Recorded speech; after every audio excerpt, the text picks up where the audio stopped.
is masculinity associated with being conservative? I believe that the most masculine that you're ever going to be is when you're moving in love with a woman. I don't believe you can be your full masculine self without a woman by your side, because a woman is going to present a different level of responsibility. I had a pink hat in my drawer that I got, and I had it in there for the entire semester, and I never pulled it out because I could never pull the confidence. What's happening is society's conflating toxic masculinity and hyper-masculinity, right? You take pride in being a man, you're hyper-masculine. Toxic means that masculinity is now destructive to something. So when we look at masculinity and we say, hey, yo, if you say what masculinity should look like, then you are anti this. That's when I say that there's an attack on masculinity. If I wear a shirt that say I love being black, that doesn't mean that I hate anybody else that's not black. That's just saying I love being black. I'm going to move proudly as a black man. Do you feel like you have to walk a tightrope raising a son in today's society? I'm Simeon Pando. Victoria Monet. Tank. I'm Melvin Gregg. This is another episode of Nice and Neat. I'm Duke. I'm Omar. I'm Jalon. Welcome back to another episode. Yo, what's the deal, y'all? Hope all is well. Welcome back to another episode. I'm Duke. I'm Omar. I'm Jalon. Welcome back to another episode of the #1 podcast in all Los Angeles, Nice and Neat. What's going on, fellas? How you doing? What up, dog? What up? You doing good? Great, bro. How are you? Man, burning the midnight oil. Burning midnight oil. It's one of those episodes where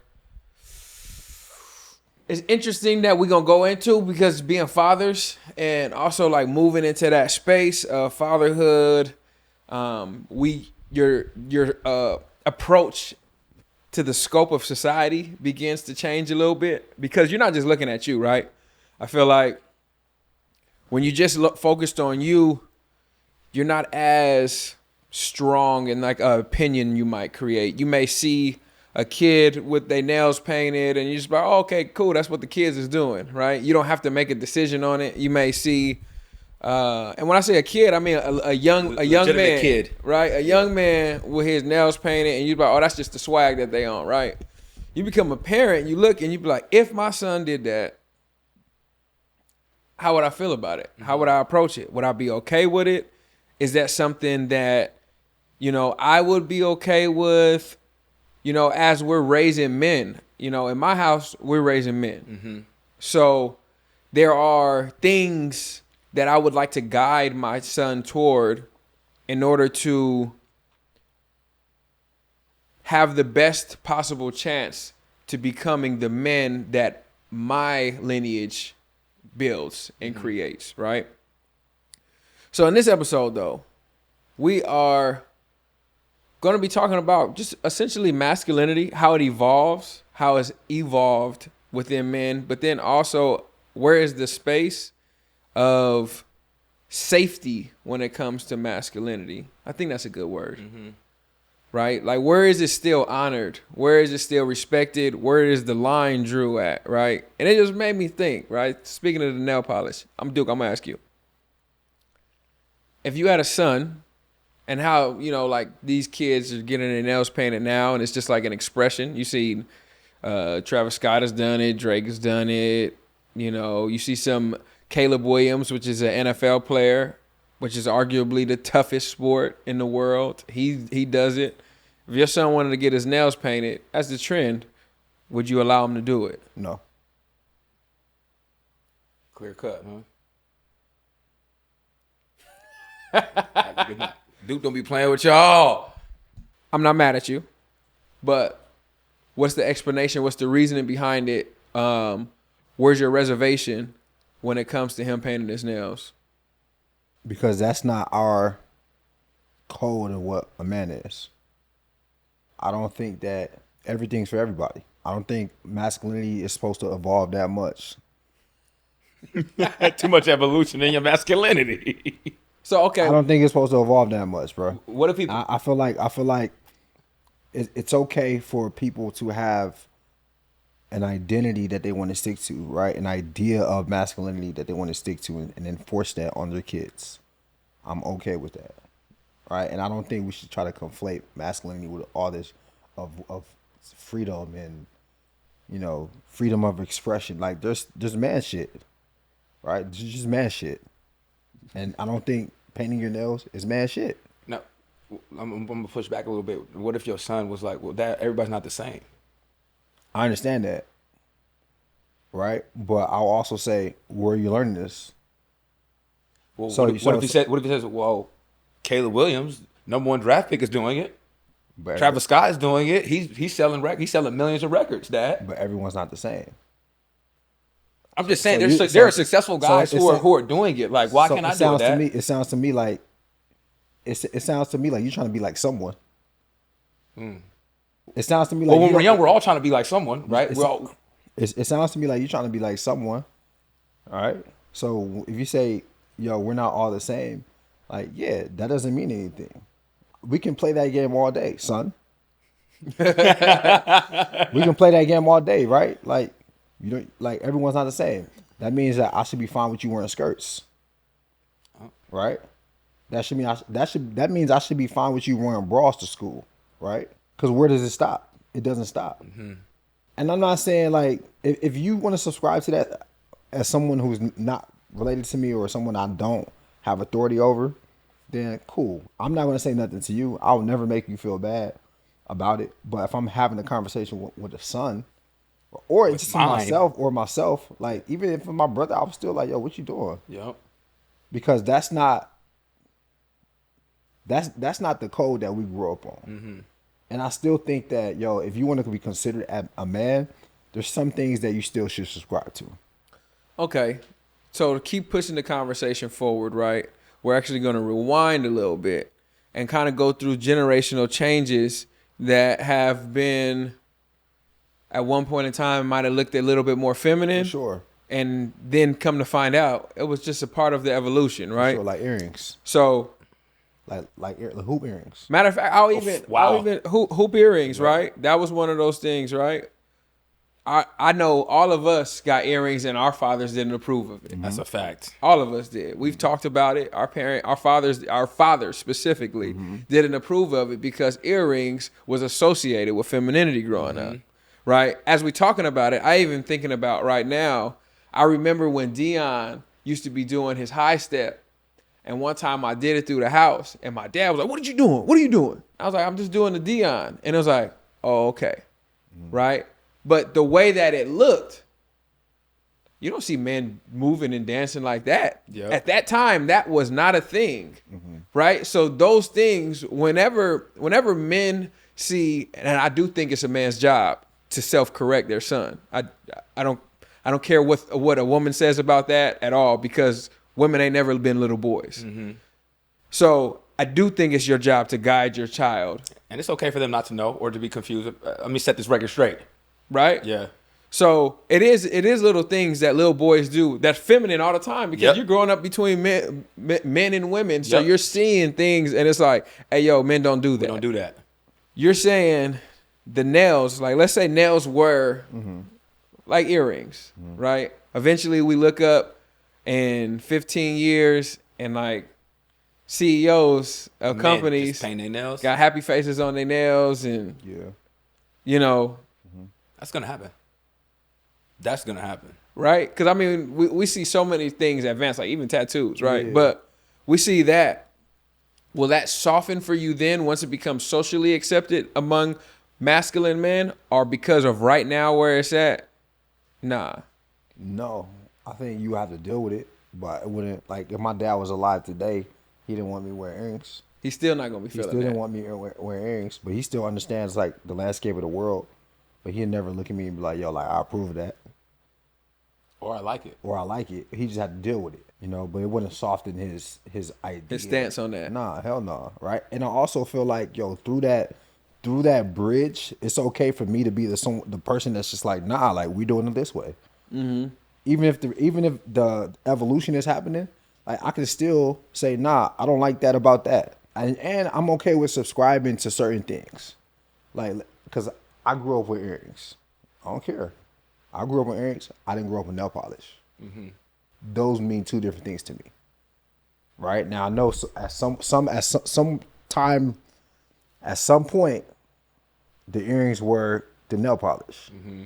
I didn't grow up like that. I'm going to keep it a buck with you. I even take it a step further, right? Because I know people are like, oh, well, you could get manicures and things like that. To be honest, first time my son probably gonna ever get a manicure is prom. Really? Yeah. My son, he don't need that. Yeah, those things need to be like you are manicure is that's a space of leisure. Like that's not a health thing. I don't care. Like I understand when people are like, oh, well, it's health and it's grooming is nah. You play. As you're a little boy, you playing, your hands is getting dirty. I don't play in the dirt no more. So I could get manicures and things like that. But as you're growing up, bruh, you don't need to be sitting in no nail shop getting no manicure and no. But I do vividly remember my pops taking me to the nail salon. How old were you? I wasn't 18, but I wasn't a little kid. right. So but I wasn't 18. And was you going on a regular? I wasn't going. Got you. He was going. He was going. He was like, I'm gonna take you, and I was like, we going to the nail salon, and it was my first. I'm watching I'm like, oh, got you. He went to go show you. He went to go show me. Yeah, he went to go show you how a man get down. Yeah. And I think that's another thing too, man. As kids got so much access to adult world that it's like, oh, if adults was doing this, I could do this. Nah, you ain't entered that space yet. You haven't entered that space yet. That's a clear cut thing. You haven't entered that space yet. As my son is growing up and doing those things, like, bro, you don't need to go get no manicure right now. Mm-hmm. That's not what you need to be worried about right now. Like that's gonna fill your head with the wrong energy. Listening to all these women in there talk, you're gonna come out of there confused. Nah, you're still impressionable and you're still a sponge at that space. Yeah, like you don't need that, right?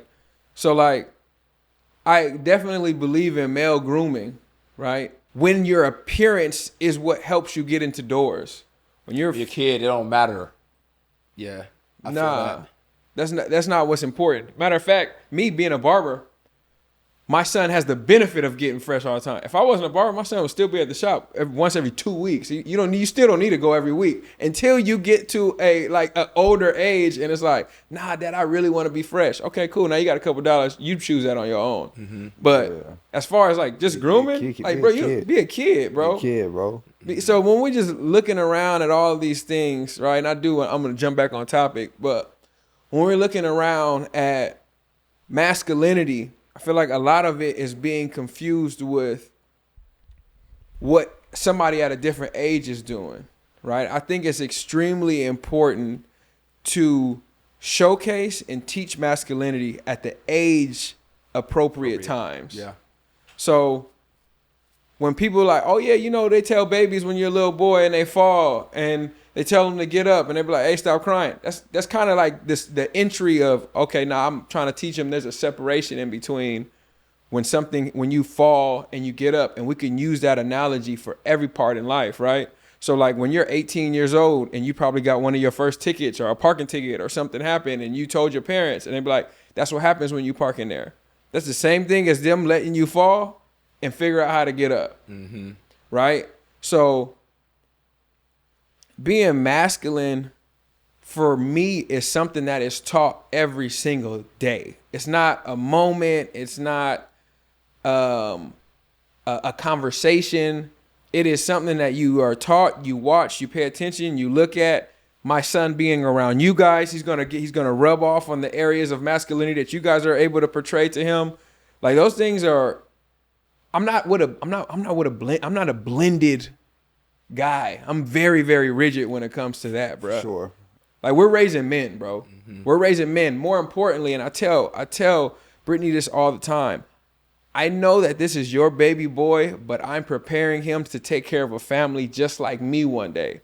So when you see me talk to him as he gets older, understand that's where it's coming from. Yep.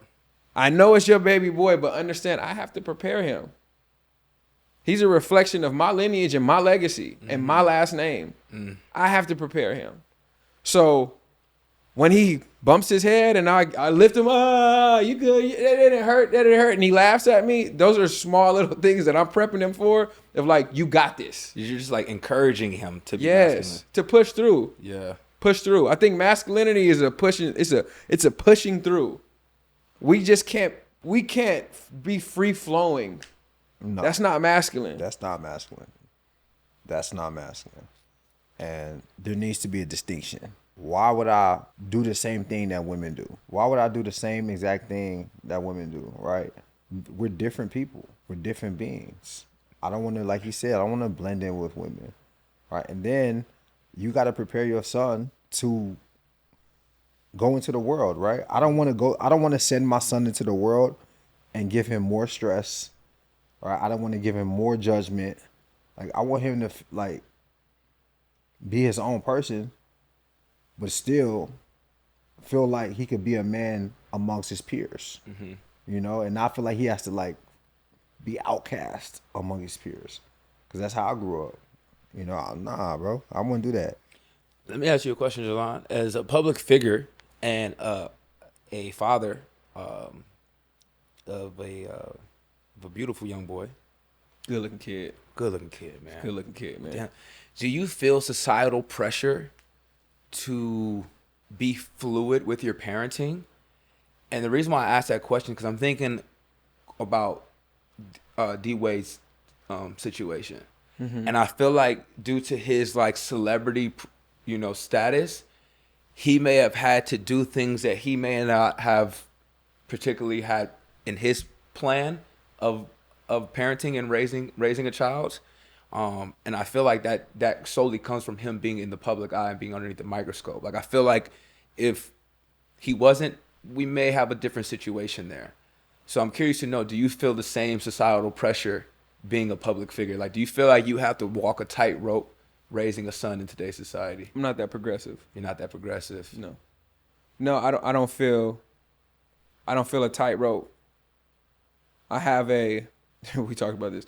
I have a governor in my house on how the plan of action and how to raise our son. Me and Brittany talk about it all the time. So if our son grows up and he feels like he wants to have a different plan, like, this is the plan.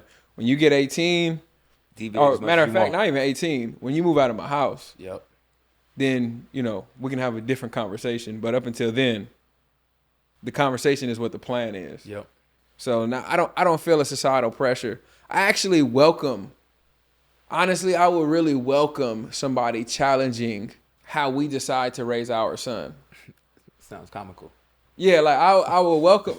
Honestly, I would, because I believe that we will be so firm in how we want to raise our son and our beliefs, it will raise question marks and why they questioning it. Because so many people are just like, no, well, what if the child wants this? It's like, man, it's so crazy. And we speak about sexuality. What if the child wants this when it comes to their sexuality? But I see so many food pages about babies and what metals are in food and what food babies shouldn't be eating in the bottles and the plastics that are in bottles. But yet you won't let your baby drink from a plastic bottle that could cause it harm, but you'll let your child choose its gender and sexuality. And it's like, no, it's my job to say no to those bottles. It's my job to say no to those foods. And it's my job to say no to the silly idea that you feel like you should be something else. Yeah. So it's like, no, I would accept it. I would accept it. I would accept people to take a look in and see what structure looks like. I would accept it. I wouldn't feel any pressure by it. I wouldn't feel any societal pressure to even waver. Unlike a lot of people, I've seen proven success in the way that this structure has been set up for generations for us now. So no, I wouldn't. I wouldn't. It wouldn't make me waver any. But I understand how it could be pressure for other people. Yeah. I understand how it could be pressure on the brands that people work with. Mm-hmm. I wouldn't work with any brands that felt like if I felt like a little boy should grow up into be a man, it should be an issue. So let's just put yourself in D-Wade's situation really quickly. You feel like you would probably had to walk away from a few of your partnerships? So to be completely fair, I can't start at where the decision was made. Yeah. I don't know where the lack of attention was. I don't know. Like, you know, he's on the road for 41 games a year. Yeah. So I don't Situation. It was a totally different situation. Yeah. I have the ability to see my son every single day. Yeah. I have the luxury to see my son every single day. I have the luxury to be in love with my son's mother every single day. So I can't really speak to his situation off of where the decision was made. Mm-hmm. I don't know what was missing, right? That might have been his only end. Yeah. So I don't know where the decision was made. And I know it was a tough decision. I know it was tough. I mean, I don't feel like that was just in the cards for them. No way. I know it was a tough decision, and I would really hate to speak ill or negative on them making a decision that I didn't have any real background about. I feel you. And I want to be clear, I'm not speaking negative on their situation either. I'm just using it as. But I think it's a super interesting case study. Yeah. You know, to where if people just express their opinions about what they would do with their children in that space. Yeah. Right? Given the circumstances that they're in, what they would do. I think that's a bit different, you know, in that space. I think there's so much fluidity with masculinity nowadays because I think there's this attack on masculinity. And why? Masculinity has been made to be this bad thing, this controlling, cancerous thing that is violent and that is unfair and misogynistic. And there's this push to kind of eradicate the world of masculinity. Mm-hmm. So now you get so much fluidity in the world. But now you get so much fluidity that now it's the cry is there's not enough masculine men. Interesting how That's that works. the cry now. Yeah. Yo, there's not enough masculine men. Like we just had an event and I heard women talking about, man, there was men in there and the men weren't coming up to approach us. I heard that too. What's up with men nowadays? Okay. Every day you look on social media, there's women calling men sassy. There's women emasculating men on social media now, right? That's the cry now. But masculinity is too harsh. Masculinity is too toxic. So what do you want? Because if you say, man, I like the way men used to be. I like the old school, the men from the old generation and, you know, traditional men. You say that. But the way those guys behave, you call those guys toxic. Yep. You got to call those guys misogynistic. So that's how you get so much fluidity nowadays because guys are like, yo, like, I don't really want to offend nobody. I don't want anybody taking me to me. Yep. You know, I don't want anybody making it seem like I hate women or I'm belittling women or I'm a misogynist. I don't want to feel like that because that's not the case. So guys are like, yo, like, I can't even be a man the way I want to be a man without people making me feel like I'm like such a bad person. You know, and it's just the natural order of things is you get guys who become more docile and passive, not because that's who they are, because they are taking a step back because they don't want that smoke. Yep. Yeah. You know what I mean? Yeah. They don't want that smoke. And that's really what it is, bro. And I don't like how people act like men shouldn't react based on what's going on. Men should just be able to see what's going on and move through it no matter what. I don't think that's fair because now you're not looking at men as human beings, right? You're not looking at men as people that have emotions and people that feel and that people that recognize, okay, this is not really set up for me. So let me take a step back, you know? And that's how you get this. And yeah, it's not just men. Yeah. Yeah, I mean, to your point, also including if you want to raise your son a certain way, you know, somebody will say, well, what are you, homophobic? And it's like, Exactly. No. no, No. not at all. I feel in the space of masculinity, there is, like you said, an attack on masculinity, but more so like if you kind of dive deeper into it, attack on what the belief of masculinity is to be, right? If I say masculine men don't do X and somebody says, well, why not? Why don't they do it? Well, within the social norm, I understand there's an exception to every single rule, right? But within the social norm, most masculine men don't do X, right? Correct. Whatever that is, they don't do that.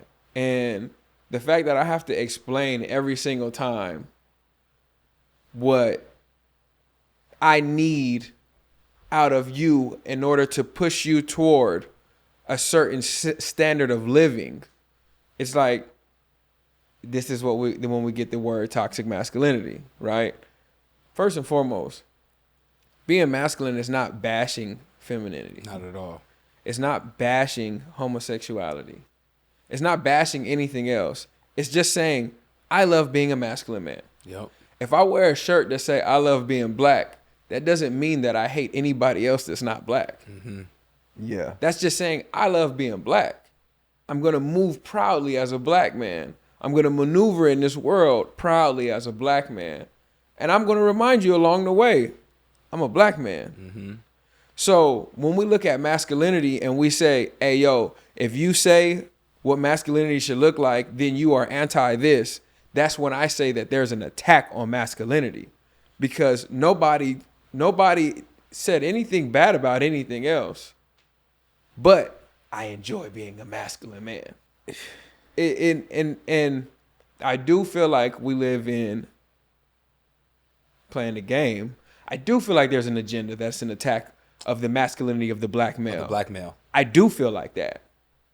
I do feel like, bro, there's been an attack on that for hundreds of years. So I think when we say black male, right, that is a byproduct of them trying to diminish the black family. Mm-hmm. That is a very, very powerful construct. So if we can eliminate the man, Elite strategy. it's elite, right? If we can eliminate the man, right, and focus in on these women raising young boys, then we really get rid of the men. Yep. So when we look at like the emasculation of it, they've already grown up seeing the way that you ever see in our comments, sometimes I see women say it and I never say anything to it, but women will be like, well, how's the relationship with his mama? He probably hates black women because of his mom. Hey, a bit of that can be true. Because if that young boy watched his mom not have a relationship with his dad and say how much she hates black men, and him growing up looking in the mirror every single day, and then he goes and he's like, hey, yo, maybe I shouldn't be with a black woman. Where's the black family at? And that is just a subsector of the attack on the black family, the black man, I mean, the black woman as well. But these are things that I don't feel like we should be looking at black men and being like, you are trying to be too masculine, or this is a problem with masculinity, and things like that. It's like, yo, I'm actually, through this masculinity, I'm preserving us. How could a man be too masculine? Man, let's think about it.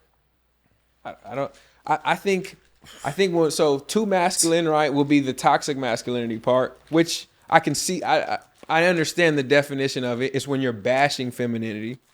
But that's not too masculine. That's not too masculine. That's not too masculine. No, it's not. But too masculine is they just evolved the word into toxic masculinity. Yeah, bashing women, I actually think bashing women has nothing to do with masculinity. Right? When we talk about masculinity, we're talking about characteristics that are traditionally associated with male behavior. Mm-hmm. Okay? That's masculine. Like bashing women is not, it doesn't fall under that umbrella. Because women can bash my women, apologies. right? Bashing femininity. Okay. Bashing femininity. Bashing femininity. Even so. Okay. Let me give you an example before you jump into it. So like, for example, if a man is just very caring with his children and he's holding his baby and he kiss her and he's just like, oh, my baby. And somebody be like, man, you soft, bruh. They will say that's toxic masculinity. I got you.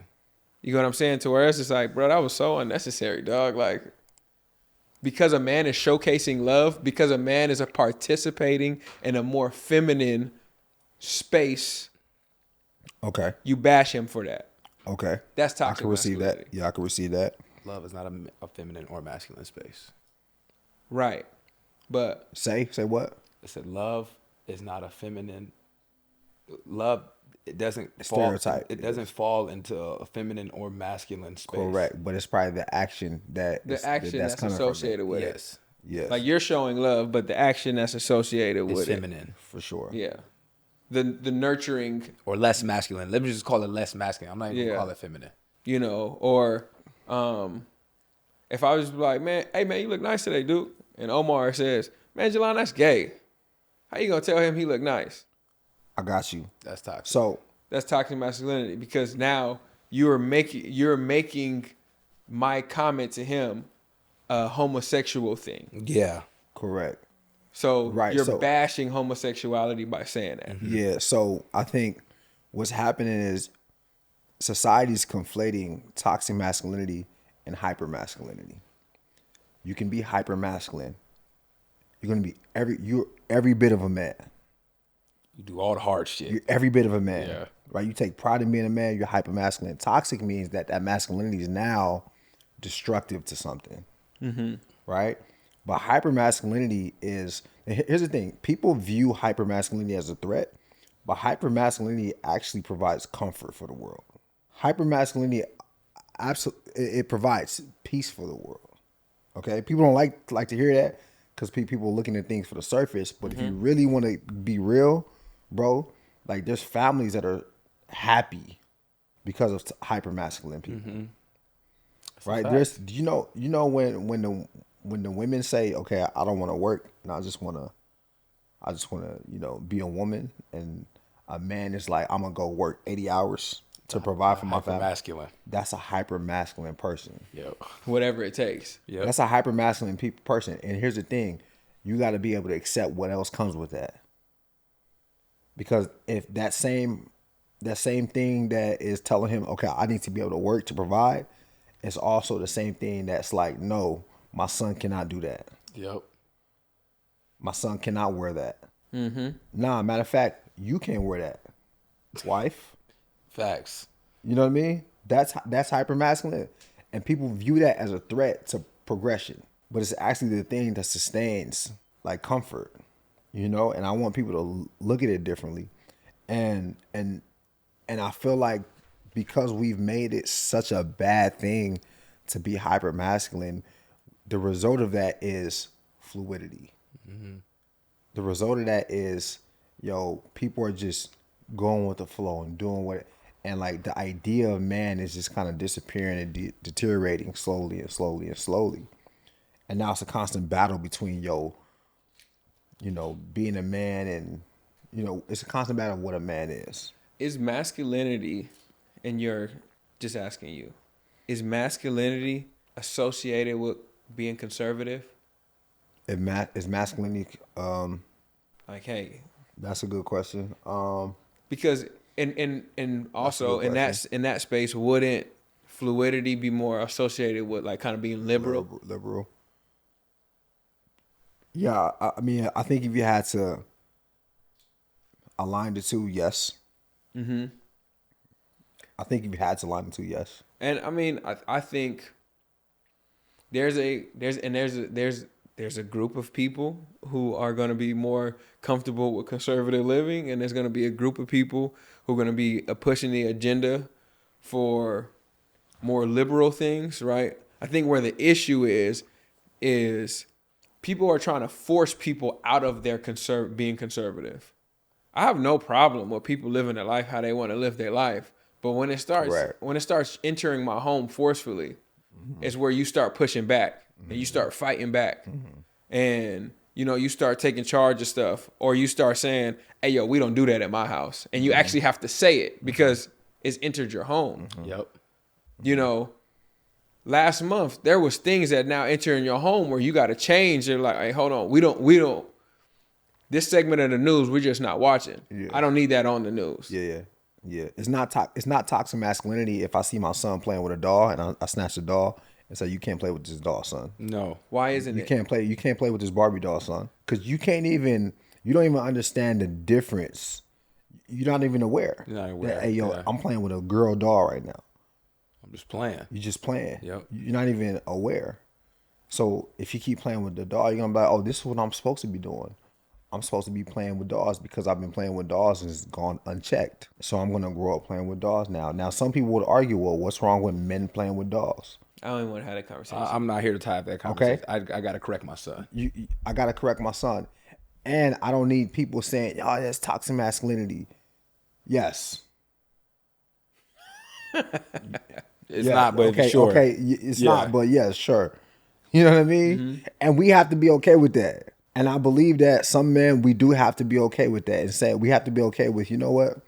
I'm okay if everyone doesn't see it how I see it. Yep, that's fine with me. I'm okay with that. I'm not a bad guy. Nope. You're just thinking things wrong. I'm not a bad guy, and we should be okay with that. Perspectives, and that's okay. I mean, because at the end of the day, when you're raising your child for positioning in society, right? I want to raise my child to put him in the best position that I can in society. And a lot of the jobs, a lot of the things that my son can do, a lot of the leadership qualities that I need this man to have as he maneuvers through society, I need it to be congruent with, we're talking about just chances here. Obviously, anything could be great, but I want the things that I give him to be congruent with what a strong, intelligent, spiritual black man will be. And him growing up playing with dolls isn't in that. It's just not in that. Nah. It doesn't fall under that. So if that is something that, hey, yo, when he gets to a certain age, he's like, hey, yo, dad, I know I'm a strong, intelligent, spiritual black man, but I'm really good with doing hair. But I got all the tools that you gave me. That's different. Yep. But for me to just be like, yeah, go and do that. And because somebody's watching this and be like, well, what if he's great with hair? He'll have to find that out on his own. On his own. For sure. He'll just have to find that out on his own. That can always happen. It can happen. But that doesn't fall under me putting him in the best position. What if somebody said, well, what's the difference between playing with a Barbie doll and then playing with an action figure? Scratch that. What's the difference between playing with the Ken doll and then playing with Optimus Prime? I mean, Barbie and Ken is two different things too. Like, I mean, most people are not buying Ken without Barbie, but I wouldn't just buy my son a Ken doll. Like, Ken come with Barbie. Ken is the byproduct of Barbie. For sure. This is the difference. That's what girls use. That's the difference. That's the difference. If I had to choose to get my son a pink cup or a blue cup, Getting a blue cup. I'm gonna get him the blue cup. Because that's what boys do. Because that's what boys do. Oh, that's just funny. Check this out. I'm at the bookstore and we are going through. They got this stuffed toy rack, right? And I see Edison kind of just like looking at the rack. You guys know Lilo and Stitch. Mm-hmm. They have a blue Lilo and they have a pink Lilo. I mean, they have a blue Stitch and they have a pink Stitch. Which one did I get, Edison? I don't know. You said the blue one. Blue one. Yeah, the blue one. Duh. There is, and people try to say like, there's colors don't matter and things don't matter. And I'm not here to try to shift the social norms of the world. No. Right. I'm not here to do that. I'm not here to confuse my child. Right. Yep. There's a reason why Barbie is bright pink and girls play with it. And there's a reason why Mattel is blue and boys play with those cars. There is a reason why these are psychological things that they figured out 100 years ago that I don't need to fight. Or think about. Okay? All we do know is, I don't care what anybody says. I'm not fighting the world in this space. All we do know about is boys play with blue stuff and girls play with pink stuff. Yep.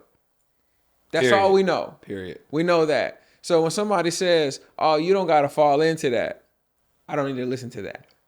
I'm not falling into, you know what? You're right. Nah. Hey, you know what's so crazy? Hey, the first time I wore a pink something I was probably in like 9th grade, and this is after Kanye dropped, and I had a pink Lacoste polo, and I felt so uncomfortable doing it. Mm-hmm.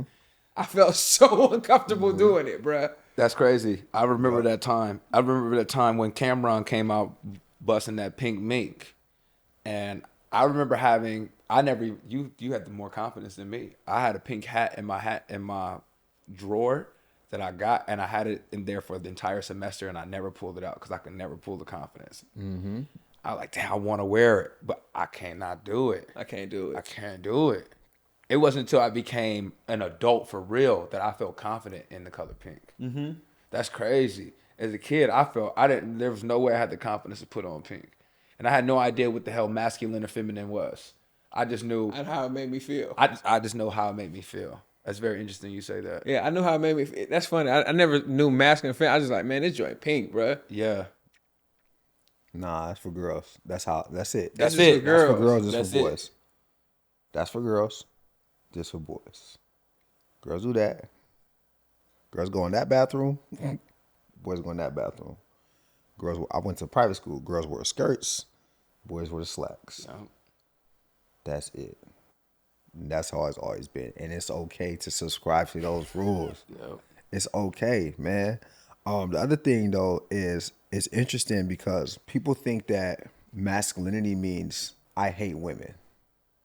That's how people listen to it, right? Why?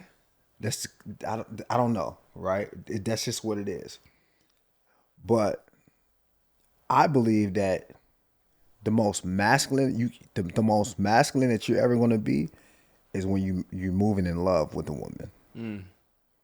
I don't believe you can be your full masculine self without a woman by your side, because a woman is going to present a different level of responsibility, and a woman is going to present a different challenge of forcing you to be emotionally composed. Yep.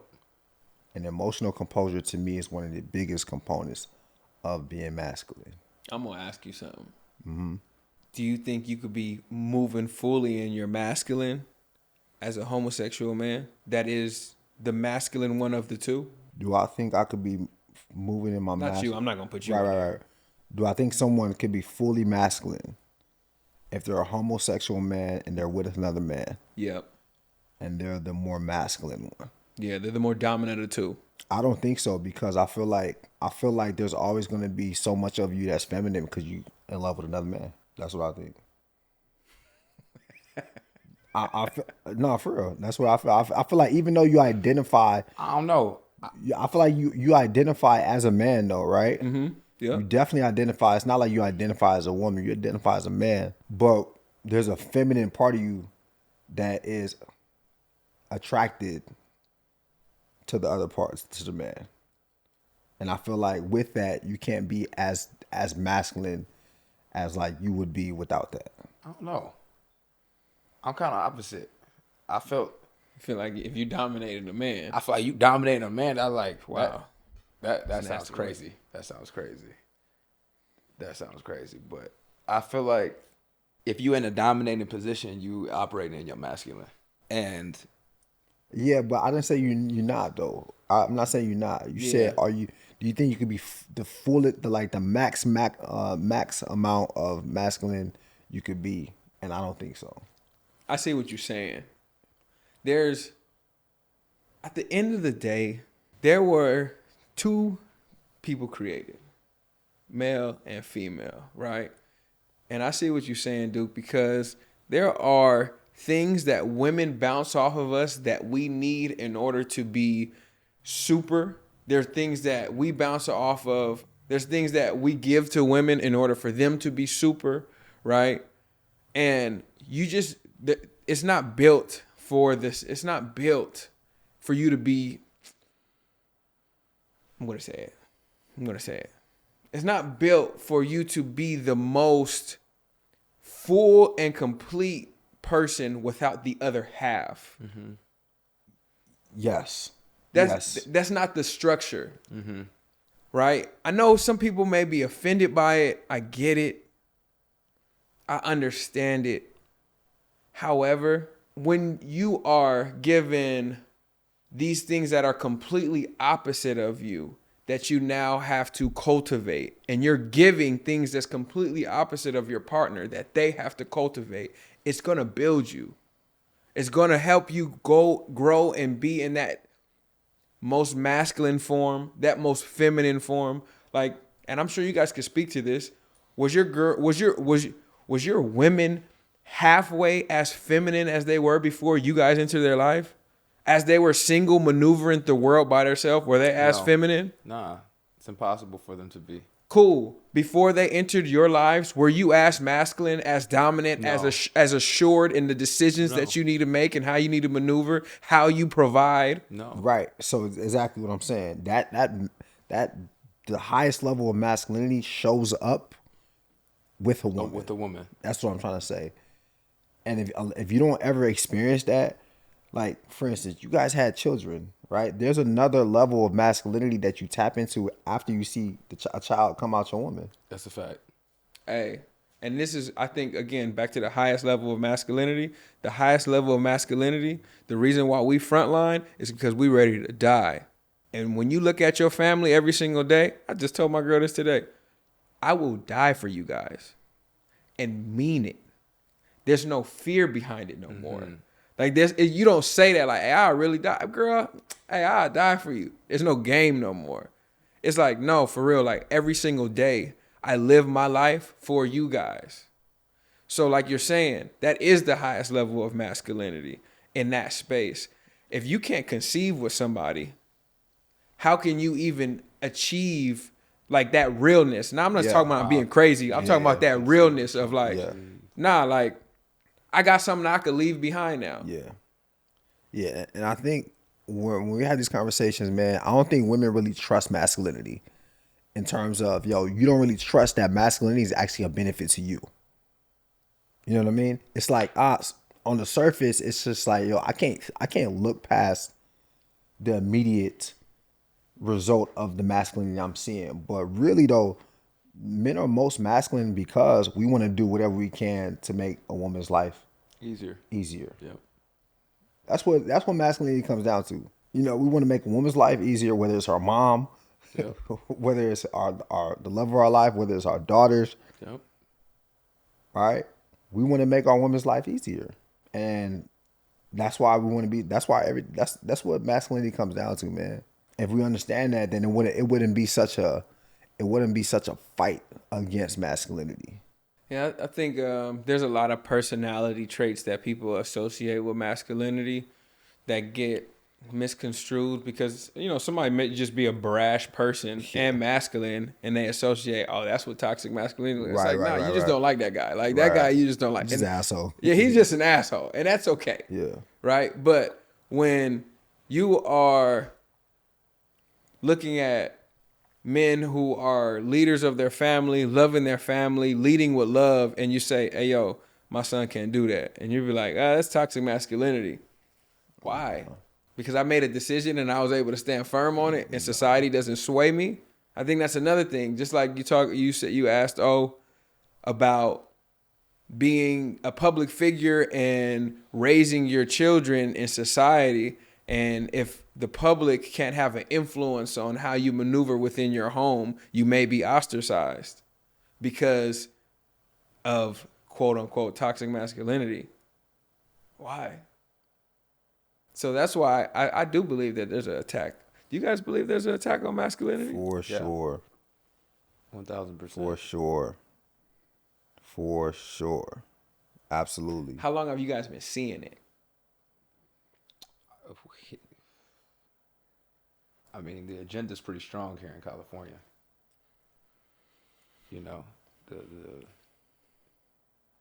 The freedom of choice here makes it very easy to recognize the attack of masculinity. The agenda they push. Yeah, so man. How long have I noticed it? I don't know. Years. It's been happening.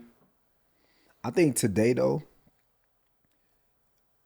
you can no longer just maneuver through life thinking that you're just going to be masculine as a man. I think today you have to actually be intentional about being masculine. That's crazy because I don't even think about being masculine. For sure, right? I don't think about it. Yeah, it's too late for you though.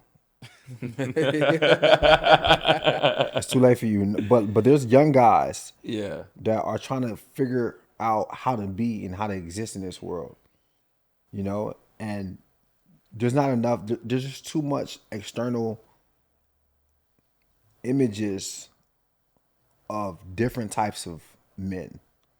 And it's easy to get swayed now, especially when you get guys that are celebrities, guys that play football, guys that nail polish, skirts, all these things. Now it's just like everyone's looking at these people and like, okay, well, I could be that, I could be that, I could be that.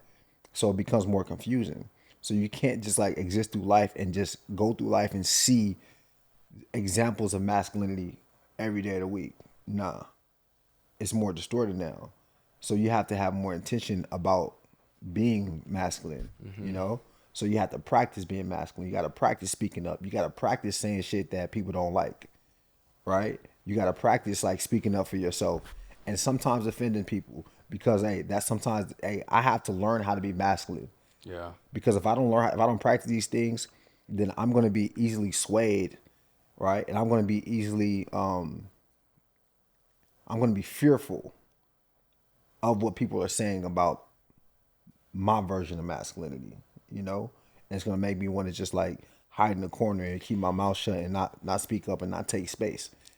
And when you're a man and you feel like when you get to a point where you're too uncomfortable to take space, you got. It's crazy. You talk about masculinity like it's a skill. Like you have to acquire it. And that's what I'm saying. That's though. so crazy, dude. It is though. That's what I'm saying now. Nowadays, it has to be.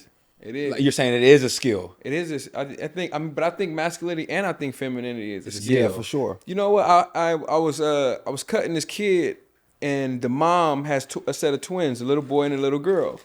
Little girl is 2 years old. Little girl was on her knees on the couch, and she looked at her daughter square in the face, and she said, "Sweetheart, you need to sit up. That's not ladylike." Those are nuggets of femininity she's putting in her daughter right now. Yep. And nobody's going to say, that's toxic. She's just a girl. Nope. She's just trying to have fun.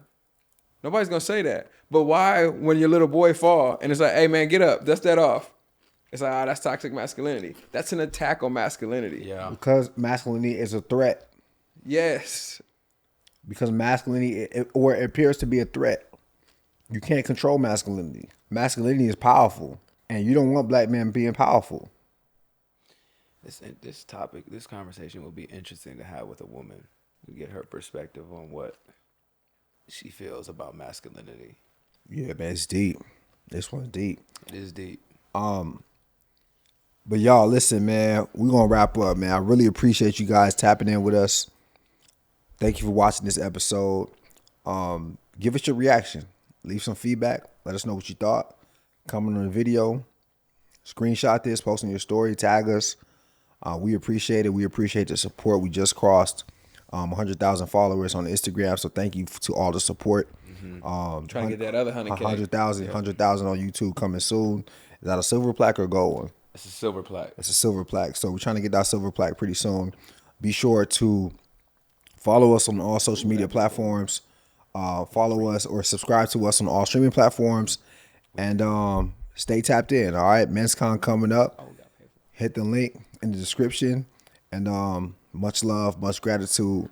I'm Duke. I'm Omar. I'm Jalan. This is another episode of Nice and Neat, and that's that on that. Peace. I'll be the one to take the risk to go and get them bands. I'll be the one to never sit and go and make a plan. Knowing my mother getting old now, don't got no time. Gotta keep a couple for the road, the rest get left behind. Yeah. To the hundreds, pledge allegiance, I